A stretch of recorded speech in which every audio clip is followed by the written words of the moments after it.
Hi hello வணக்கம் and welcome back to my channel. இந்த விலாகில் என்ன பார்க்க போகிறோன்னா மின்னோட செகண்ட் பர்த்டே விலாக் தான்.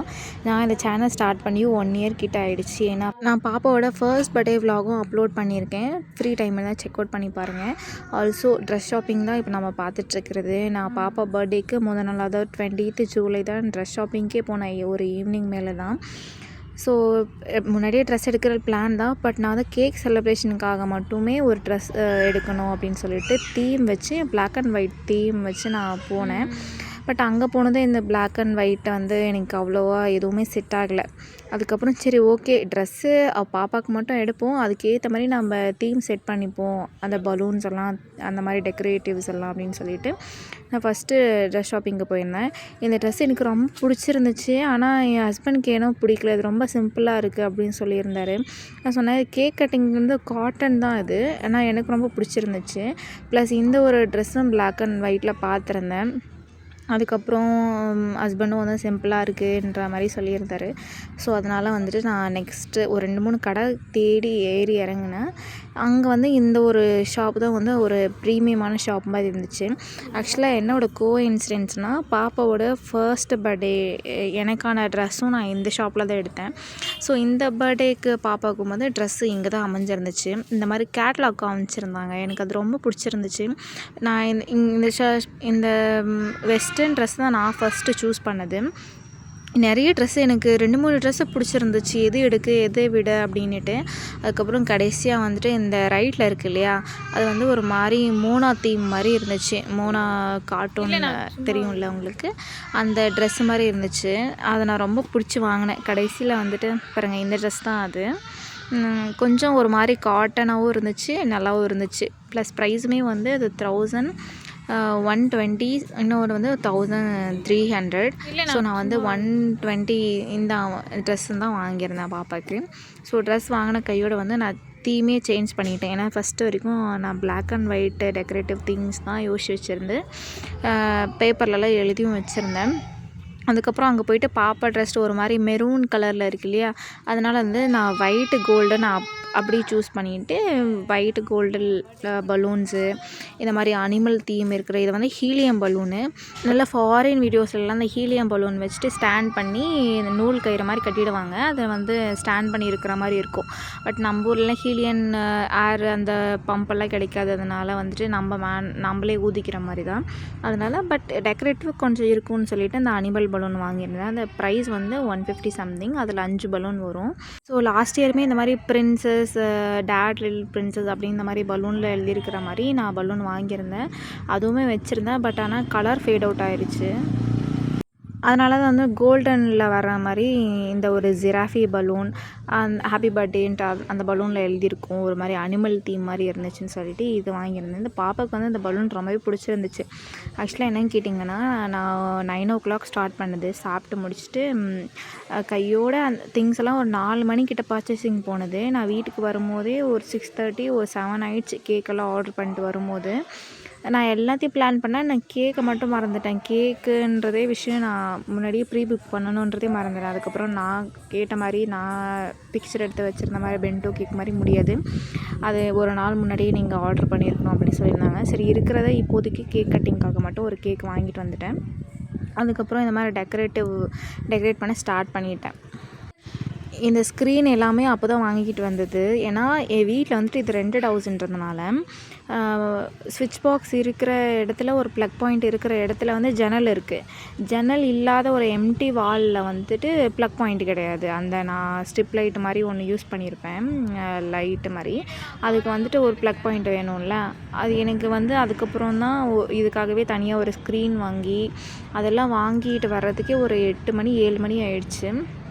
அதுக்கப்புறம் சாப்பிட்டுட்டு அது கையோடையே டெக்கரேட் பண்ண ஆரம்பிச்சிட்டேன் ஒரு 9 o'clock. ஃபஸ்ட்டு வந்து பாப்பாவை தூங்க வச்சுட்டு ஸ்டார்ட் பண்ணுற மாதிரி தான் பிளானு. ஆனால் அவள் 12 மணி கிட்டத்தட்ட 1 மணி வரையும் முழிச்சிருந்தா. அவளுக்கு கையும் புரியல, காலும் புரியல.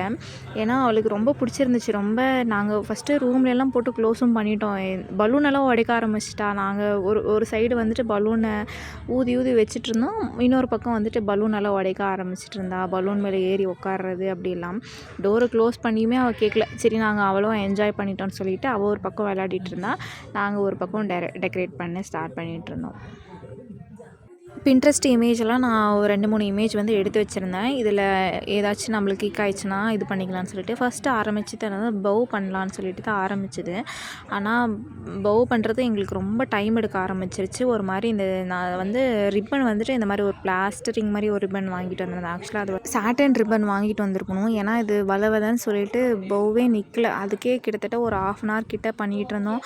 அதில் ஒரு 10 மட்டும் வச்சுட்டு இருந்தோம். ஸோ ஒரு டெக்கரேட்டுக்கு யூஸ் பண்ணலான்னு சொல்லிட்டு அதில் தான் எங்களுக்கு ரொம்ப டைம் இழுத்துருச்சு. இன்னொன்று என்னென்ட்டா நாங்கள் வாங்கின கடையில் வந்து ஒயிட் கலர் ஒரே ஒரு ரிப்பன் மட்டும்தான் இருந்துச்சு. அதனால் 2 மட்டும் வாங்கிட்டு வந்திருந்தோம். இங்கே வந்துட்டு இந்த பலூனில் மேலேருந்து அதை தொங்க விடுறதுக்கு வந்துட்டு பத்தாமல் போயிடுச்சு. இந்த ரிப்பன்ஸ் எல்லாம் 2ஆக பிரிச்சுட்டு அதுக்கப்புறம் ஸ்டிக் பண்ணோம்னா அதில் ஃபோட்டோ ஒட்டும் போது வந்து அந்த வெயிட்டுக்கு வந்து இந்த ஃபோட்டோஸ் எல்லாம் திரும்பி நிற்க ஆரம்பிச்சிருச்சு. இது என்னடா சோதனைன்ற மாதிரி ஆயிடுச்சு. அதுக்கப்புறம் ஓகே சுருண்டாலும் பரவாயில்லன்னு சொல்லிட்டு இந்த ஒரு அவுட்லுக்கு கொண்டு வந்தோம். ஆனால் இது என்னோட நாத்தனார் பையன் அவங்க இருந்ததுனால தான் இது நல்லா அவங்க ஹைட்டுக்கு ஏஜ் ஸ்டிக் பண்ணிவிட்டு எனக்கு கொஞ்சம் ஒர்க் ஈஸியாக இருந்துச்சு. மோஸ்ட் ஆஃப் தி டெக்கரேட்டிவ்ஸ் எல்லாம் இவங்க தான் பண்ணாங்க.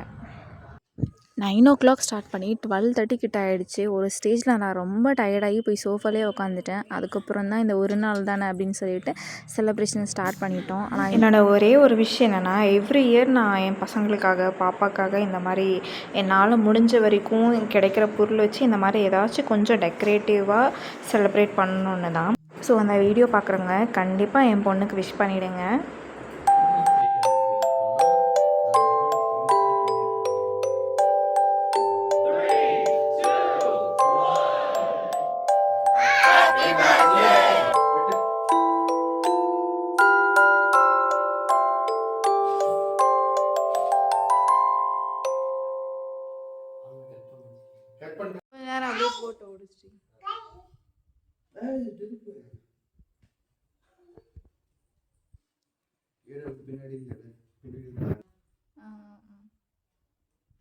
எப்படிங்க இருக்குது? செம வருத்தம். ஆக்சுவலாக அன்றைக்கி என் வீடே ரொம்ப புதுமையாக தெரிஞ்ச மாதிரி இருந்துச்சு. எனக்கு சோல்ஃபுல்லாக இருந்த மாதிரி இருந்துச்சு. பாப்பாவோட பர்த்டேக்கு நான் இந்த மாதிரி தான் ஒரு பண்ணணும். நான் இந்த அளவுக்கு அவுட்லுக் கிடைக்கும் நான் எதிர்பார்க்கல. எல்லாமே பர்ஃபெக்டாக இருந்துச்சு. ஈவன் தோ இன்னும் கொஞ்சம் வந்துட்டு நான் எஃபர்ட் போட்டிருந்தா இன்னும் வேறு மாதிரி இருந்திருக்கும். பட் ஓகே என்னோட மிகப்பெரிய ஆசையே ஒவ்வொரு பர்த்டேக்கும் பாப்பாவுக்கு இந்த மாதிரி ஏதாவது நான் எஃபர்ட் எடுத்து இந்த மாதிரி பர்த்டே செலிப்ரேஷன் பண்ணணுன்னு தான். அன்றைக்கி ஓவர் த நைட் தூங்கவே இல்லை. கிட்டத்தட்ட செலிப்ரேஷன்லாம் முடிச்சுட்டு அவன் நைட்டு ஃபுல்லாக கேக்கை வச்சு சாப்பிட்லன்ற ஒரு மூட்லேயே தான் இருந்தாள். அவளுக்கு கையும் புரியல காலும் புரியல. என்னமோ ஒரு மாதிரி குஷியாகவே இருந்தான். எதை சாப்பிட்றது எதை விடுறது அப்படின்ற மாதிரி தான் இருந்தேன். எனக்கு அன்றைக்கி என்ன தோணுச்சுன்னா ஃபர்ஸ்ட் பர்த்டேக்கு வந்துட்டு என் ஹஸ்பண்ட் வந்துட்டு ரொம்ப டயர்டாக வந்துட்டு அங்கே எங்கே சுற்றிட்டு பர்த்டே பார்ட்டி அரேஞ்ச் பண்ணுறதுக்கு அப்படின்னு சுற்றிட்டு வந்துட்டு படுத்து தூங்கிட்டார். நான் தான் வந்து செலிப்ரேஷன் பண்ணிகிட்டு இருந்தேன். ஒரு 1/2 அன் ஹவர் 1 ஹவர்ல கிட்ட முடிச்சிட்டேன் நான். ஆனால் வந்து அப்போ வந்து பாப்பா வந்து சமத்து புள்ளியாக தூங்கிட்டு இருந்தான். நைட்டில் ஹஸ்பண்டை கூப்பிட்டு எழுப்பும்போது அவங்க 2 பேரும் அந்த செலிப்ரேஷனில் வந்து சூப்பராக என்ஜாய் பண்ணாங்க. என் ஹஸ்பண்டுக்கும் வந்து பிடிச்சிருந்துச்சு. இந்த இயருக்கு வந்துட்டு அவளே எங்கள் கூட சேர்ந்து பலூன் கூட விளையாடிட்டு இருந்தது. ரொம்ப எக்ஸைட்டாக பார்த்துட்டு இருந்தது. அதெல்லாம் எனக்கு வந்துட்டு அவ்வளோ சீக்கிரம் 1 இயர் போயிடுச்சா 2 இயர்ஸ் ஆகிடுச்சா அப்படின்ற மாதிரி ஒரு வியப்பில் தான் இருந்தேன் நான் அன்றைக்கி. நீ சாப்பிடு நீ சாப்பிடு நீ சாப்பிடு. கேக் நல்லா இருக்கான்னு டேஸ்ட் பண்ணு. கேக் சாப்பிடு ஜிவி.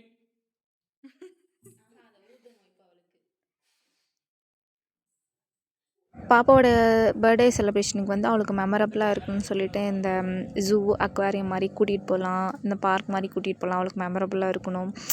ஏன்னா நம்ம என்ன தான் வந்துட்டு பர்த்டே செலிப்ரேஷனாகவே ரிலேட்டிவ்ஸ் ஃப்ரெண்ட்ஸை இன்வைட் பண்ணிவிட்டு வீட்டில் ஒரு பார்ட்டி மாதிரி அரேஞ்ச் பண்ணுறதுல அவளுக்கு என்ன மெமரபிளாக இருக்குது அப்படின்னு சொல்லி நான் யோசித்து நிறைய டிஸ்கஸ் பண்ணோம். பட் இப்போதைக்கு வந்துட்டு அவள் 2 வயசு தானே ஆகுது. ஒரு வேளை 3rd பர்த்டே 4th பர்த்டே அப்படி கூட்டிகிட்டு போகலாம் அப்படின்னு சொல்லிட்டு நாங்கள் சிம்பிளாக முடிச்சிட்டோம். ப்ளஸ் ஆல்சோ ஹவுஸ் வார்னிங்கும் வந்துகிட்டே இருக்குது. அதனால் வந்துட்டு வேணாம் அப்படின்னு சொல்லிட்டு சின்னதாக ஒரு கேக் கட்டிங் மட்டும் நாங்கள் பண்ணிக்கிட்டோம். பட் வந்துட்டு எனக்கு மிகப்பெரிய ஆசை வந்து அவளுக்கு மெமரபிளாக எங்கேயாச்சும் கூட்டிகிட்டு போகணும் பண்ணணும் அப்படின்னு சொல்லிட்டு. பட் அது வந்து இந்த பர்த்டேயில் வந்து முடியல.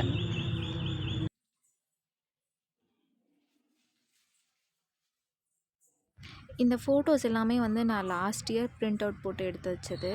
பட் ஃபோட்டோஸ் எல்லாம் ஒரு மாதிரி கலர் ஃபேட் ஆகி இருந்துச்சு. ஆனால் நான் ஃபர்ஸ்ட் பர்த்டேக்கும் வந்துட்டு இந்த மாதிரி லைட் லேம்பில் வந்துட்டு இந்த மாதிரி நடுவில் அந்த மாதிரி பாப்பா பர்த்டேஸ் எல்லாம் ஸ்டிக் பண்ணி வச்சு ஒரு டெக்கரேட்டிவ் தீம் பண்ணியிருந்தேன். அதே இந்த வாட்டி கொஞ்சம் ஃபோட்டோஸ் இருந்ததுனால இந்த மாதிரி ரிப்பனில் வந்துட்டு நடுவில் ஸ்டிக் பண்ணிட்டேன். இது ஒரு நம்ம சும்மா போய் பிரிண்டர்ஸில் தேடினாலே ஏகப்பட்ட ஐடியாஸ் வரும். அதில் நம்ம பட்ஜெட்டுக்கும் நம்மளால் என்ன முடியும் அப்படின்ட்டு யோசித்து இந்த ஒரு ஐடியா நல்லா இருந்துச்சு. அதனால் நாங்கள் இதை எலிவேட் பண்ணோம். ஆனால் நினச்சி பார்க்க முடியாத அளவுக்கு ரொம்ப மெமரபுளாக இருந்துச்சு. ஃபர்ஸ்ட் பர்த்டே அன்றைக்கி வந்துட்டு நான் இந்த மாதிரி பண்ணியிருந்த போது ரிலேட்டிவ்ஸ் எல்லாம் வந்துமே இந்த ஃபோட்டோஸ் எல்லாம் பார்த்துட்டு ரொம்ப ஹாப்பியானாங்க. எல்லாமே இப்போ டிஜிட்டல் ஆகிட்டதுனால யாருமே இந்த ஃபோட்டோஸ் வந்து நேரில் கையில் நாமெல்லாம் சின்ன பிள்ளையா இருக்கும் ஒரு ஆல்பமாக வச்சுருப்போம். அதை போர் அடிக்கும் போதெல்லாம் எடுத்து எடுத்து பார்த்துற மாதிரியெல்லாம் இப்போ எல்லாமே டிஜிட்டல் ஆகிடுச்சு. பட் நான் வந்துட்டு இந்த மாதிரி ஒரு ஹார்ட் காப்பி மாதிரி எடுத்து வச்சுட்டு அதை வச்சுருந்துக்கேன். ஸோ அதில் வந்து ஸ்டிப்பில் நடுவில் ஆட் பண்ணது வந்து ரொம்ப லுக்கை எலிவேட் பண்ணி காட்டுச்சு.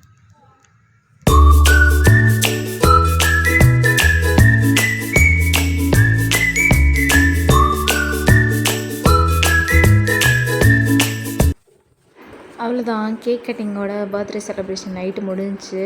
அப்பாடா போய் படுக்கலான்ற ஸ்டேஜுக்கு வந்துட்டேன். ஆனால் அப்பயும் இன்னும் டயர்டாகாமல் எனர்ஜெட்டிக்காக இருந்தால் அவளுக்கு இந்த மாதிரி வீட்டில் ஏதாவது நியூ திங்ஸ் இருந்தாவே வந்துட்டு அதை எடுத்துகிட்டு அதை விளாடணுன்னு சொல்லிட்டு நினச்சிட்டே இருப்பாள். அதனால தான் அந்த கர்ட்டனை எப்படா பிடுங்கி போடலான்ற அளவுக்கு இருந்தால் ஹோப் எவ்ரி இயர் வந்து இந்த மாதிரி நான் என்னால் முடிஞ்ச அளவுக்கு பாப்பாவுக்கு வந்து செலிப்ரேஷன் ஸ்டார்ட் பண்ணி கொடுப்பேன், ஒரு டெக்கரேட்டிவ் பண்ணி கொடுப்பேன்ட்டுன்னு சொல்லிட்டு.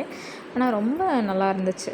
சொல்லுவாங்கள்ல இந்த மாதிரி பர்த்டேக்கு இனிஷியேட்டிவ் எடுத்து ஒரு மாதிரி டெக்கரேட்டிவ் பண்ணுறது வந்து ஒரு மாதிரி சோல்ஃபுல்லாக இருக்கும்ட்டு அந்த மாதிரி தான் இருந்துச்சு. அன்றைக்கி நைட்டு என்னமோ லைட்டெல்லாம் ஆஃப் பண்ணதுக்கப்புறம் எனக்கு ரூமே பிடிச்சிருந்துச்சு. ஹாலில் தான் டெக்கரேட்டிவ் பண்ணியிருந்தது.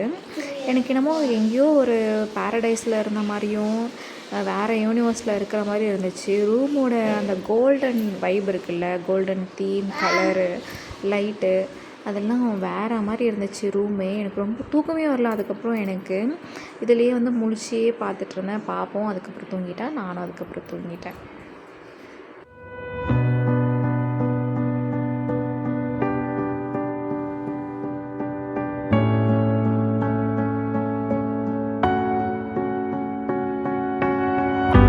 அவ்வளோதாங்க எங்களோட நைட் செலிப்ரேஷன் தான். அடுத்த நாள் கூட கேக் நாங்கள் எதுவும் கட்டிங் பண்ணல.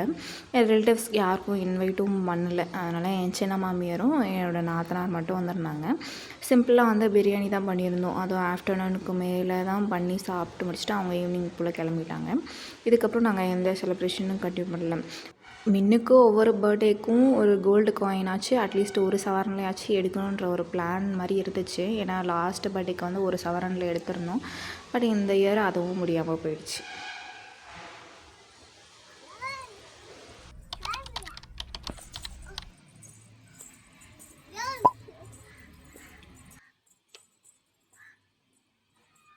ஒன்ஸ் அகெயின் ஹாப்பி பர்த்டே மின்னு. ஃப்யூச்சரில் இந்த வீடியோ பார்த்தேன்னா அம்மா உனக்காக இந்த மாதிரி ஒரு டாக்குமெண்ட்ரி மாதிரி பண்ணியிருக்கேன்னு நீ யோசிப்பேன். ஹோப் மெமரிஸ் தான் இருக்கிறதுலே ரொம்ப ஒரு பிளஸ்ஃபுல் மூமெண்ட்டுன்னா ஹியூமன்ஸுக்கு இருக்கிற மெமரிஸ் மட்டும்தான். அது இந்த மாதிரி யூடியூப் மாதிரி நான் எடுத்து வச்சோம்னா பார்ப்போம் பெரியவளாகி. சப்போஸ் இவளுக்கு அது ஞாபகம் கூட இருக்காது, ஏன்னா 2 இயர்ஸ் தான் அவளுக்கு. இன் ஃப்யூச்சரில் இந்த யூடியூப்பில் இருந்துச்சுன்னா அவள் பார்த்து ஹாப்பி ஆகுவான்னு நினைக்கிறேன். அம்மா உனக்காக இந்த குட்டி குட்டி எஃபர்ட் எடுத்திருக்கேன். அதனால் ஹோப் நீ ஒவ்வொரு இயரும் இந்த மாதிரி பிளஸ்ஃபுல்லாக, ஜாய்ஃபுல்லாக, ஹாப்பியாக உன்னோட லைஃப்பை லீட் பண்ணணும்னு வாழ்த்துறேன். ஹாப்பி பர்த்டே மின்னு.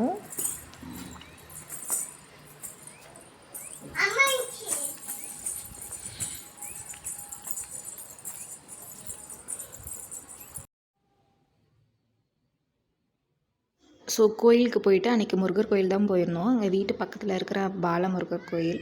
அன்றைக்கி செவ்வாய்க்கிழமை இல்லையா, அதனால் முருகர் கோயிலுக்கே போகலான்னு சொல்லிவிட்டு அன்றைக்கி போயிருந்தோம். அவளும் நல்லா என்ஜாய் பண்ணா. நடு உச்சி வெயிலுங்க. கிட்டத்தட்ட நாங்கள் போனது ஒரு 12 மணி இருக்கும்.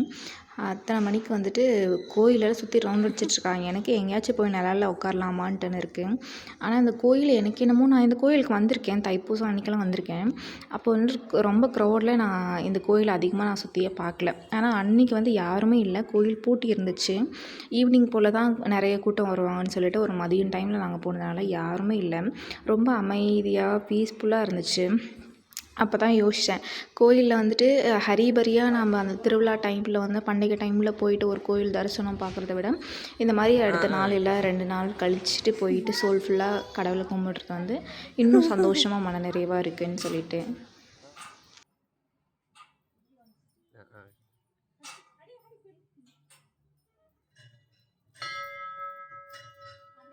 அக்கா.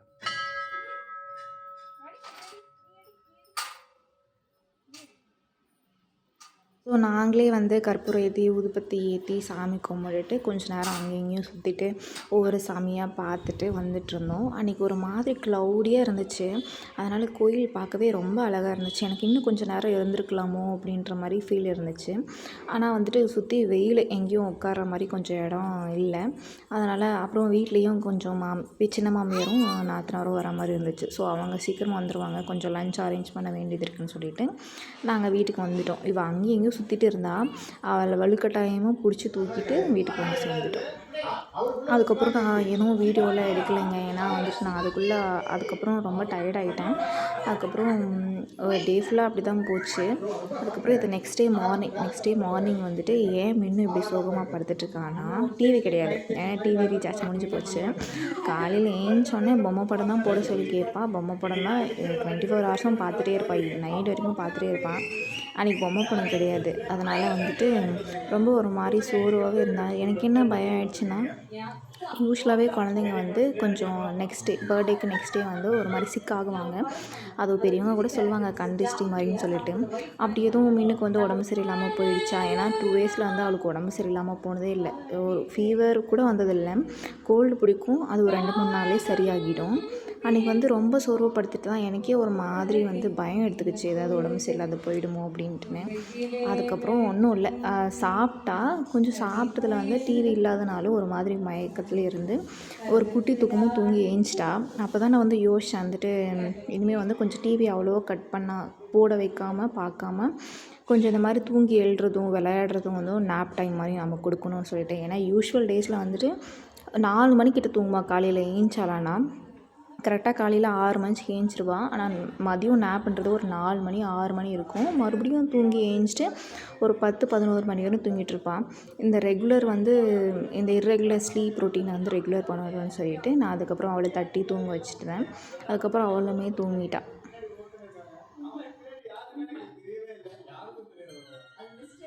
அவளே டிவி பார்க்க வேணாம்னு சொல்லிவிட்டு, நீங்கள் என்னம்மா டிவி பார்த்துட்ருக்க அப்படின்னு யோசிக்கலாம். நான் வந்து குக்கு வித் கோமாளி பார்த்துட்ருந்தேன். ஒரு மாதிரி தூங்கி ஏஞ்சிட்டே இருந்தால் அதுக்கப்புறம் தோளில் மடியில் போட்டு தட்டி குக்கு வித் கோமாளி ஒரு ஓல்டு எபிசோடு, எனக்கு ரொம்ப ஃபேவரட் அந்த எபிசோடு. எனக்கு எப்பயாச்சும் ஏதாச்சும் பார்க்கணுன்னு யோசிச்சா வந்துட்டு அந்த எபிசோடு தான் போட்டு பார்க்குவேன். அதுக்கப்புறம் அவளும் தட்டி தூங்கிட்டு ஒரு மணி நேரம் கழிச்சு தூங்கி ஏஞ்சா.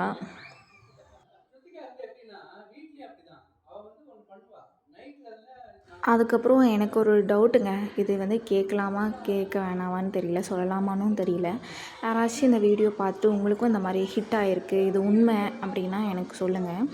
ஏன்னா வந்து கண் திருஷ்டின்றது வந்து உண்மையாக இருக்கா இல்லையான்றது உங்கள் அனுபவத்தில் இருந்தால் எனக்கு கமெண்ட் பண்ணுங்கள். ஏன்னா ஏதாவது ஒரு ஸ்பெஷல் டேக்கு வந்துட்டு எங்கள் ஹஸ்பண்ட் அண்ட் ஒய்ஃப், அதாவது எனக்கும் எங்கள் வீட்டுக்காருக்குள்ளே ஏதாச்சும் ஒரு மிஸ் அண்டர்ஸ்டாண்டிங்ஸ் வந்துடும். நாங்கள் பேசாமல் போயிடுவோம்.